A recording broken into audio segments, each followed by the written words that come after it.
Semakkan semula keperluan penjarakan fizikal dalam SOP MKN. Keperluan penjarakan fizikal di dalam SOP MKN terbitan 1 April juga telah disemak semula. Mengambil kira semua aktiviti telah dibenarkan dengan penggunaan 100% kapasiti ruang, maka penjarakan fizikal di antara individu atau kumpulan tidak diperlukan.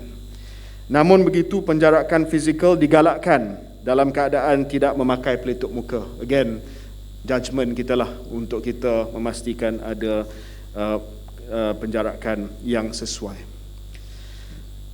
Keperluan imbasan kod QR MySejahtera. Imbasan kod QR MySejahtera tidak diwajibkan apabila memasuki premis ataupun tempat-tempat awam.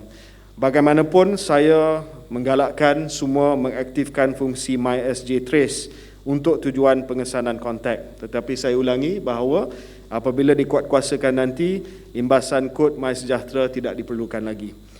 Individu dengan status high risk pada aplikasi MySejahtera, iaitu kes positif dan individu yang diberi arahan HSO, seperti mana yang saya sebutkan tadi, mereka tak boleh masuk ke dalam premis. Jadi MySejahtera masih lagi penting untuk kita kekalkan. Pihak pengurusan premis boleh menyemak status risiko individu dalam aplikasi MySejahtera yang akan masuk premisnya. Aplikasi MySejahtera masih lagi penting untuk digunakan antara lain bagi tujuan pelaporan keputusan ujian pengesanan COVID-19 dan arahan perintah pengawasan dan pemantauan HSO yang diberi secara digital. Ia juga penting untuk membantu KKM dalam pencegahan dan kawalan COVID-19.